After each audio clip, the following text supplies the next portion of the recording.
जी ਆਇਆਂ ਨੂੰ ਪਿਆਰੇ ਵਿਦਿਆਰਥੀਓ 9th ਕਲਾਸ ਦੀ ਮੈਥ ਦੀ ਬੁੱਕ ਦਾ ਚੈਪਟਰ ਨੰਬਰ 9 ਸਰਕਲਸ ਐਕਸਰਸਾਈਜ਼ 9.3 ਤੇ ਇਸ ਲਾਸਟ ਐਕਸਰਸਾਈਜ਼ ਦੇ ਲਾਸਟ 3 ਕੁਐਸਚਨਸ 10 11 ਐਂਡ 12 ਅਸੀਂ ਇਸ ਵੀਡੀਓ ਵਿੱਚ ਕਰਾਂਗੇ। ਤੁਸੀਂ ਵੀਡੀਓ ਨੂੰ ਬੜੇ ਧਿਆਨ ਦੇ ਨਾਲ ਦੇਖੋ, ਸੁਣੋ ਅਤੇ ਸਮਝੋ। ਆਨਸਰਸ ਨੂੰ ਆਪਣੀ ਨੋਟਬੁੱਕ ਵਿੱਚ ਕਾਪੀ ਡਾਊਨ ਕਰ ਲਓ, ਪਰ ਬਾਅਦ ਵਿੱਚੋਂ ਇਹਨਾਂ ਕੁਐਸਚਨਸ ਨੂੰ ਬਿਨਾਂ ਦੇਖੇ ਆਪਣੇ ਆਪ ਕਰਨ ਦੀ ਪ੍ਰੈਕਟਿਸ ਵੀ ਜ਼ਰੂਰ ਕਰੋ। ਸੋ ਆਓ ਸ਼ੁਰੂ ਕਰੀਏ। ਅੱਗੇ ਵਧਣ ਤੋਂ ਪਹਿਲੇ ਪਿਆਰੇ ਵਿਦਿਆਰਥੀਓ ਤੁਹਾਨੂੰ ਰਿਮਾਈਂਡ ਕਰਾ ਦਵਾਂ ਕਿ ਇਸੇ ਚੈਨਲ ਤੇ ਤੁਹਾਡੀ 9th ਕਲਾਸ ਨਾਲ ਐਸੋਸੀਏਟਿਡ ਕੁਝ ਹੋਰ ਪਲੇਲਿਸਟ ਵੀ ਹੈਗੀਆਂ ਦੂਜੇ ਸਬਜੈਕਟਸ ਦੀਆਂ। ਤੁਸੀਂ ਉਹਨਾਂ ਨੂੰ ਵੀ ਜ਼ਰੂਰ ਦੇਖੋ। ਚੈਨਲ ਤੇ ਜਾ ਕੇ ਪਲੇਲਿਸਟ ਤੇ ਟੈਪ ਕਰੋ ਤੇ ਤੁਹਾਨੂੰ ਉੱਥੇ ਮਿਲਣਗੀਆਂ 9th English MCV, 9th English literature, 9th grammar, 9th science, 9th math notes, math concepts, math shortcuts and tricks ਤੇ ਇੱਕ ਹੋਰ ਹੈ ਬੱਚਿਓ ਐਬਰੀਵੀਏਸ਼ਨਸ, ਜਿਹਦੇ ਵਿੱਚ ਅਲੱਗ-ਅਲੱਗ ਸਬਜੈਕਟਸ ਦੀ ਐਬਰੀਵੀਏਸ਼ਨਸ ਨੂੰ ਐਕਸਪੈਂਡ ਕਰਕੇ ਡਿਟੇਲ ਨਾਲ ਸਮਝਾਇਆ ਗਿਆ ਹੈ। ਉਹ ਜਨਰਲ ਨੌਲੇਜ ਦਾ ਖਜ਼ਾਨਾ ਹੈ। ਤੁਸੀਂ ਪਲੇ ਲਿਸਟਾਂ 'ਤੇ ਜਾ ਕੇ ਇਹਨਾਂ ਵਿੱਚ ਪਈ ਵੀਡੀਓਜ਼ ਨੂੰ ਵੀ ਜ਼ਰੂਰ ਦੇਖੋ। ਸੋ ਦੇਖੀਏ ਬੱਚੇ ਹੁਣ ਅਗਲੇ ਕੁਐਸਚਨਸ। ਕੁਐਸਚਨ ਨੰਬਰ 10 ਹੈ, if circles are drawn taking two sides of a triangle as diameters, prove that the point of intersection of these circles lies on the third side.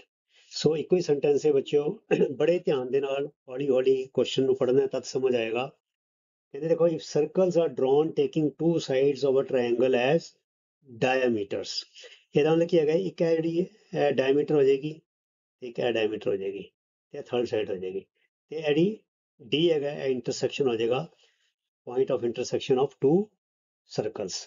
So diagram ਦਿੱਤਾ ਨਹੀਂ ਹੋਇਆ, question ਨੂੰ ਬੜੇ ਧਿਆਨ ਦੇ ਨਾਲ ਪੜ੍ਹ ਕੇ ਅਸੀਂ ਡਾਇਗਰਾਮ ਆਪਣੇ ਆਪ ਬਣਾਉਣਾ ਹੈ। ਸੋ ਇਹ ਦੇਖੋ, ਹੁਣ ਇਹਦੀ ਐਕਸਪਲੇਨੇਸ਼ਨ ਦੇ ਦਿੰਦੇ ਆ, ਪਹਿਲੇ ਇਹਦੀ ਬੈਕਗਰਾਉਂਡ ਤਿਆਰ ਕਰ ਲੈਂਦੇ ਆ। ABC is a triangle in which side AB is small circles and side AC is big circles diameter. ਸੋ ਇੱਕ ਟ੍ਰਾਇੰਗਲ ਲੈ ਲੈਂਦੇ ਆ। ਉਹਨਾਂ ਨੇ ਕੁਝ ਕਿਹਾ ਨਹੀਂ ਹੈਗਾ ਸਕੇਲੀਨ, ਮੈਂ ਟ੍ਰਾਇੰਗਲ ਜਾਣ ਕੇ ਲਿਆ ਸਕੇਲੀਨ ਤਾਂ ਕਿ ਇਕੁਇਲੇਟਰਲ ਵੀ ਨਾ ਲਵੋ, ਆਈਸੋਸੇਲਿਸ ਵੀ ਨਾ ਲਵੋ, ਇੱਕ ਸਕੇਲੀਨ ਟ੍ਰਾਇੰਗਲ ਲੈ ਲਓ। ਇੱਕ ਇਹ ਸਾਈਡ ਜਿਹੜੀ ਹੈਗੀ ਹੈ AB ਛੋਟੀ, ਇਹ ਛੋਟੇ ਸਰਕਲ ਦਾ ਡਾਇਮੀਟਰ ਹੋ ਗਈ ਸਾਈਡ, ਠੀਕ ਹੈ। ਤੇ ਇਹ ਸਾਈਡ ਵੱਡੀ ਹੈਗੀ ਜਿਹੜੀ AC, ਇਹ ਇਸ ਵੱਡੇ ਸਰਕਲ ਦਾ ਡਾਇਮੀਟਰ ਹੋ ਗਈ, ਠੀਕ ਹੈ। ਹੁਣ ਇਹ ਜੋੜ ਦਾਂਗੇ, BC ਤੇ ਜੁੜੀ ਹੋਈ ਹੈ, ਇਹ ਥਰਡ ਸਾਈਡ ਉਹਦੀ ਟ੍ਰਾਇੰਗਲ ਹੋ ਗਈ। ਹੁਣ ਬੱਚਿਓ ਜਿਹੜਾ ਸਰਕਲ ਹੈਗਾ ਹੈ, ਇਹ ਸਰਕਲ ਇਹ D ਦੇ ਉੱਤੇ ਕੱਟ ਕਰਦੇ ਨੇ, ਦੋਨੋਂ ਸਰਕਲ ਇੰਟਰਸੈਕਟ ਕਰਦੇ ਨੇ, ਠੀਕ ਹੈ। So we have to prove that this point D lies on BC, ਠੀਕ ਹੈ। ਇਹੀ ਕਹਿਣਾ ਨੇ, ਦੇਖੋ point of intersection of these circles lies on the third side. ਹੁਣ ਦੇਖੋ we have to prove that the point D lies on the third side BC. ਇਹਦਾ ਮਤਲਬ ਇਹ ਵੇ, ਅਸੀਂ ਇਹ ਵੀ ਪ੍ਰੂਵ ਕਰ ਸਕਦੇ ਹਾਂ, ਮਤਲਬ ਕਿ D lies on third side BC ਦਾ ਮਤਲਬ ਹੈ ਔਰ BDC is a straight line segment, ਇੱਕ ਸਟ੍ਰੇਟ ਸੈਗਮੈਂਟ ਹੈਗਾ, ਠੀਕ ਹੈ। ਹੁਣ join A and D, so A ਔਰ D ਨੂੰ ਜੁਆਇਨ ਕਰਤਾ, ਮੈਂ ਅਲੱਗ-ਅਲੱਗ ਕਲਰ ਦਿਖਾ ਦਿੱਤਾ, A ਔਰ D ਨੀਲਾ ਕਲਰ ਆ ਗਿਆ। ਹੁਣ ਅਸੀਂ ਇਹ ਪ੍ਰਿੰਸੀਪਲ ਯੂਜ਼ ਕਰਾਂਗੇ, ਇਹ ਥਿਓਰਮ ਯੂਜ਼ ਕਰਾਂਗੇ। We know that angle in a semi circle is a right angle. Semicircle ਦੇ ਵਿੱਚ ਜੋ ਸੈਮੀ ਸਰਕਲ ਦਾ ਸੈਗਮੈਂਟ ਹੁੰਦਾ ਹੈ, ਉਹਦੇ ਵਿੱਚ ਕੋਈ ਵੀ ਸਰਕਲ ਡਰਾ ਕਰ ਲਓ, ਉਹ 90 ਡਿਗਰੀ ਦਾ ਹੁੰਦਾ ਹੈ। ਇਸੀ ਕਨਸੈਪਟ ਨੂੰ ਯੂਜ਼ ਕਰਕੇ ਅਸੀਂ ਇਹ ਕੁਐਸਚਨ ਸੋਲਵ ਕਰਾਂਗੇ। ਸੋ ਇਹ ਫਿਰ ਲਿਖ ਦਿੱਤਾ ਮੈਂ ਕੰਟੀਨਿਊਟੀ ਲਈ, we know that angle in a semi circle is a right angle. ਹੁਣ ਬੱਚਿਓ ਸੈਮੀ ਸਰਕਲ ਹੋ ਗਿਆ ਵਾਲਾ, ਕਿਉਂਕਿ ਅਗਰ ਇਹ ਤੁਹਾਡਾ ਉਹ ਹੈਗਾ ਡਾਇਮੀਟਰ ਹੈਗਾ, ਸੋ ਹੈਗਾ ADB is equal to 90 degree. ਇਸੇ ਤਰ੍ਹਾਂ ਇਹ ਸੈਮੀ ਸਰਕਲ ਹੋ ਗਿਆ ਇੱਥੋਂ ਦੀ ਲੈ ਕੇ ਇੱਥੇ ਤੱਕ, ਕਿਉਂਕਿ ਡਾਇਮੀਟਰ ਹੈਗਾ, ਸੋ ADC ਇਹ ਵੀ 90 ਡਿਗਰੀ ਹੋ ਜਾਏਗਾ। So angle ADB is equal to 90 degree, angle ADC is equal to 90 degree. 1 and 2 ਨੰਬਰ ਦੇ ਦਿੱਤਾ। ਸੋ ਫਰੋਮ 1 and 2 यहाँ ਅਸੀਂ ਕਹਿ ਸਕਦੇ ਹਾਂ adding 1 and 2, ADB plus ADC is equal to 180 degree, ਦੋਨਾਂ ਨੂੰ ਜੋੜ ਕੇ ਦੈਟ ਇਜ਼। ਹੁਣ ਬੱਚਿਓ ਅਗਰ ਇਹ ਦੋ ਐਡਜੈਸੈਂਟ ਐਂਗਲ ਹੈਗੇ ਨੇ, ਇਹ ਦੋ ਐਡਜੈਸੈਂਟ ਐਂਗਲ ਹੈਗੇ ਨੇ ADB ਐਂਡ ADC, ਤੇ ਬੱਚਿਓ ਅਗਰ ਐਡਜੈਸੈਂਟ ਐਂਗਲਸ 180 ਡਿਗਰੀ ਹੋਣ ਉਹਨਾਂ ਦਾ ਸਮ, ਤੇ ਫਿਰ they form a linear pair, that is angle ADB and angle ਉਹ ADC, ਇੱਥੇ C ਆਏਗਾ ਬੱਚਿਓ।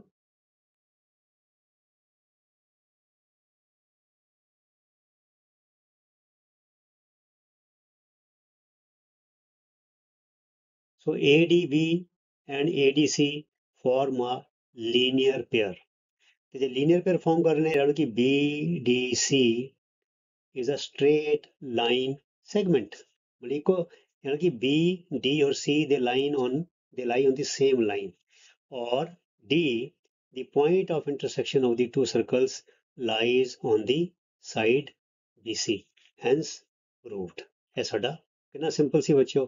सो सिंपल डायग्राम ड्रॉ करना है. ਇਹ ਸੈਮੀ ਸਰਕਲ ਜਿਹੜੇ ਬਣ ਜਾਂਦੇ ਨੇ ਇਧਰੋਂ ਦੀ angle in a semi circle is a right angle. ਇਹ ਪ੍ਰਿੰਸੀਪਲ ਨੂੰ ਯੂਜ਼ ਕਰਕੇ ਅਸੀਂ ਇਹ ਪ੍ਰੂਵ ਕਰ ਦਿੱਤਾ. ਠੀਕ ਹੈ, ਅੱਗੇ ਚਲੀਏ. क्वेश्चन नंबर 11 बड़ा इंटरेस्टिंग क्वेश्चन है बच्चा वाला भी.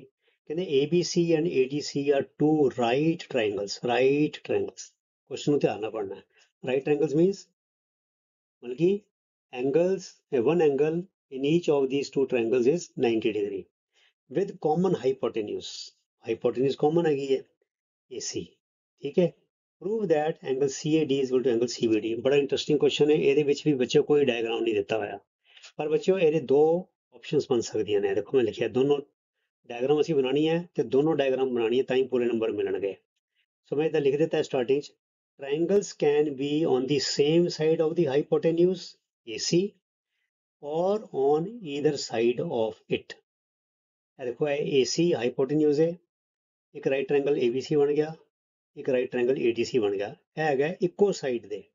both the triangles are on the upper side of AC. ਠੀਕ ਹੈ, ਪਰ they can be on the opposite sides also, either side. ਇਹ ਇੱਕ AC ਹੈਗਾ, ਇਹਦੇ ਉੱਪਰ ਸਾਈਡ ਤੇ ABC ਹੋ ਗਿਆ ਤੇ ਲੋਅਰ ਸਾਈਡ ਤੇ ADC ਹੋ ਗਿਆ.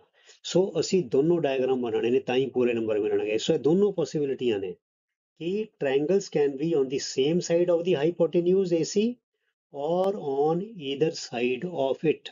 ਦੋਨੋਂ ਪਾਸੇ ਹੋ ਸਕਦੇ ਨੇ. ਇੱਕ ਟ੍ਰਾਇੰਗਲ ਇੱਧਰ, ਇੱਕ ਟ੍ਰਾਇੰਗਲ ਇੱਧਰ, ਜਾਂ ਦੋਨੋਂ ਟ੍ਰਾਇੰਗਲ ਇੱਕੋ ਸਾਈਡ ਤੇ.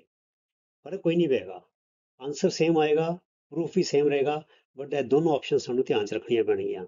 ਤੇ ਇਹਦੇ ਵਿੱਚ ਬੱਚਿਓ ਇਹੀ ਪ੍ਰਿੰਸੀਪਲ ਯੂਜ਼ ਹੋਏਗਾ ਜੋ ਅਸੀਂ ਲਾਸਟ ਮਲੀ ਕੁਐਸਚਨ ਨੰਬਰ 10 ਵਿੱਚ ਯੂਜ਼ ਕੀਤਾ ਸੀਗਾ, ਤੇ ਉਸ ਤੋਂ ਬਾਅਦ ਇੱਕ ਹੋਰ ਪ੍ਰਿੰਸੀਪਲ ਵੀ ਯੂਜ਼ ਹੋਏਗਾ.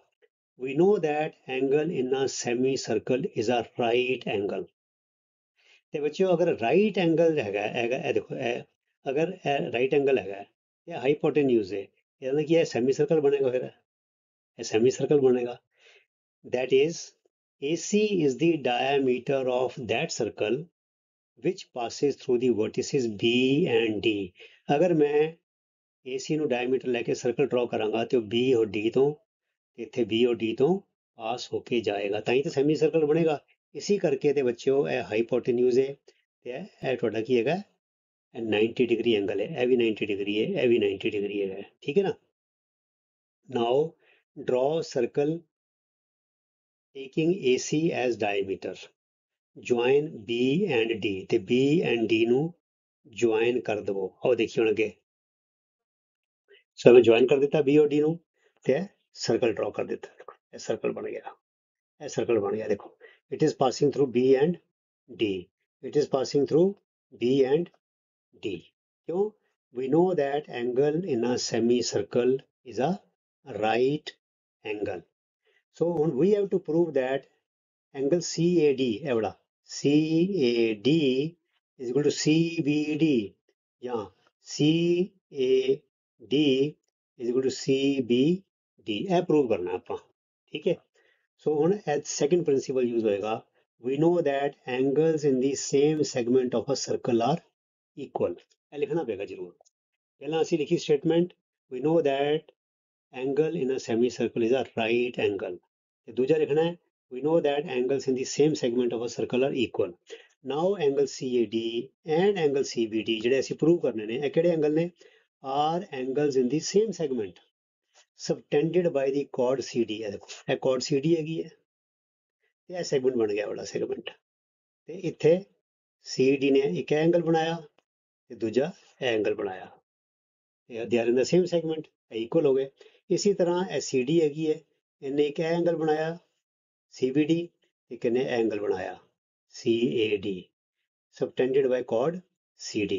therefore angle CAD is equal to angle CBD. ठीक है जी. आगे देखिए last question. Prove that a cyclic parallelogram, ਮਤਲਬ ਪੈਰਲੈਲੋਗ੍ਰਾਮ ਵੀ ਹੈ ਤੇ ਸਾਈਕਲਿਕ ਵੀ ਹੈ। ਹੁਣ ਬੱਚਿਓ ਉਹ ਕਹਿੰਦੇ prove that it is a rectangle. ਬੜਾ ਇੰਟਰਸਟਿੰਗ ਕੁਐਸਚਨ ਹੈ। ਇਹਦੇ ਵਿੱਚ ਇੱਕ ਤੇ ਅਸੀਂ ਪੈਰਲੈਲੋਗ੍ਰਾਮ ਦੀ ਪ੍ਰੋਪਰਟੀ ਯੂਜ਼ ਕਰਾਂਗੇ ਤੇ ਦੂਸਰਾ ਸਾਈਕਲਿਕ ਕੁਆਡਰੀਲੇਟਰਲ ਦੀ ਪ੍ਰੋਪਰਟੀ ਯੂਜ਼ ਕਰਾਂਗੇ। ਇਹ ਦੋਨੋਂ ਪ੍ਰੋਪਰਟੀਜ਼ ਨੂੰ ਯੂਜ਼ ਕਰਕੇ ਅਸੀਂ ਪ੍ਰੂਵ ਕਰਾਂਗੇ ਕਿ ਸਾਈਕਲਿਕ ਪੈਰਲੈਲੋਗ੍ਰਾਮ ਇਜ਼ ਅ ਰੈਕਟੈਂਗਲ। ਠੀਕ ਹੈ ਨਾ। ਸੋ ਇਹ ਸਰਕਲ ਬਣਾਤਾ, ਇਹਦੇ ਵਿੱਚ ਕਿ ਪੈਰਲੈਲੋਗ੍ਰਾਮ ਬਣਾ ਦਿੱਤੀ ਤੇ ਤੁਸੀਂ ਕਰਕੇ ਵੀ ਦੇਖ ਲਓ ਪ੍ਰੈਕਟੀਕਲੀ ਬੱਚਿਓ। ਜਿਹੜਾ ਮਰਜ਼ੀ ਪੈਰਲੈਲੋਗ੍ਰਾਮ ਬਣਾ ਲਓ, ਦੁਨੀਆ ਦਾ ਕੋਈ ਵੀ ਸਰਕਲ ਲੈ ਲਓ, ਛੋਟੇ ਤੋਂ ਛੋਟਾ ਵੱਡੇ ਤੋਂ ਵੱਡਾ, ਦੁਨੀਆ ਦਾ ਕੋਈ ਵੀ ਤੁਸੀਂ ਪੈਰਲੈਲੋਗ੍ਰਾਮ ਸਰਕਲ ਦੇ ਵਿੱਚ ਬਣਾ ਲਵੋ ਤੇ ਉਹ ਹਮੇਸ਼ਾ ਰੈਕਟੈਂਗਲ ਹੀ ਬਣੇਗਾ। ਆਓ ਦੇਖੀਏ ਹੁਣ ਕਿਸ ਤਰ੍ਹਾਂ ਮੈਨੂੰ ਪ੍ਰੂਵ ਕਰਦੇ ਹਾਂ। ABCD is a cyclic parallelogram, ਜੋ ਉਹਨਾਂ ਨੇ ਕਿਹਾ। ਹੁਣ we know that the opposite angles of a parallelogram are equal, ਅਸੀਂ quadrilaterals ਵਿੱਚ ਪੜ੍ਹ ਚੁੱਕੇ ਹਾਂ ਕਿ opposite angles of a parallelogram are equal. So angle A is equal to angle C, so angle A is equal to angle C. ਤੁਸੀਂ angle B is equal to angle D ਵੀ ਲੈ ਸਕਦੇ ਹੋ, ਕੋਈ ਫਰਕ ਨਹੀਂ ਪੈਂਦਾ, ਕੋਈ ਵੀ ਇੱਕ ਪੇਅਰ ਲੈ ਲਓ। Also the opposite angles of a cyclic quadrilateral are supplementary. ਸੋ ਦੇਖੋ ਇੱਥੇ ਮੈਂ ਪ੍ਰੋਪਰਟੀ ਯੂਜ਼ ਕੀਤੀ ਪੈਰਲੈਲੋਗ੍ਰਾਮ ਦੀ ਤੇ ਇੱਥੇ ਮੈਂ ਪ੍ਰੋਪਰਟੀ ਯੂਜ਼ ਕਰ ਰਿਹਾ ਸਾਈਕਲਿਕ ਕੁਆਡਰੀਲੇਟਰਲ ਦੀ, ਕਿਉਂਕਿ ਪੈਰਲੈਲੋਗ੍ਰਾਮ ਕੁਆਡਰੀਲੇਟਰਲ ਵੀ ਹੁੰਦਾ ਹੈ। So also the opposite angles of a cyclic quadrilateral are supplementary. So angle A plus angle C is equal to 180 degree। ਹੁਣ ਬੱਚੋ angle A is equal to angle C and angle A plus angle C is equal to 180 degree. So from 1 and 2 we get angle A is equal to angle C is equal to 90 degree. So ਇਹ 90 degree ਹੈਗਾ, ਇਹ 90 degree ਹੈਗਾ ਤੇ ਇਹਦੇ B and D ਦੇ ਆਪੇ 90 degree ਹੋ ਜਾਣਗੇ, ਸਿਮਿਲਰਲੀ ਕਰਕੇ ਵੀ ਤੇ ਵੈਸੇ ਵੀ ਕਰਕੇ। ਪਰ ਸਾਨੂੰ ਉਹ ਸਭ ਕਰਨ ਦੀ ਲੋੜ ਨਹੀਂ। ਅਗਰ ਪੈਰਲੈਲੋਗ੍ਰਾਮ ਹੈ ਤੇ ਕੋਈ ਇੱਕ ਐਂਗਲ ਪ੍ਰੂਵ ਹੋ ਜਾਏ ਕਿ 90 ਡਿਗਰੀ ਹੈ, then that parallelogram is a rectangle.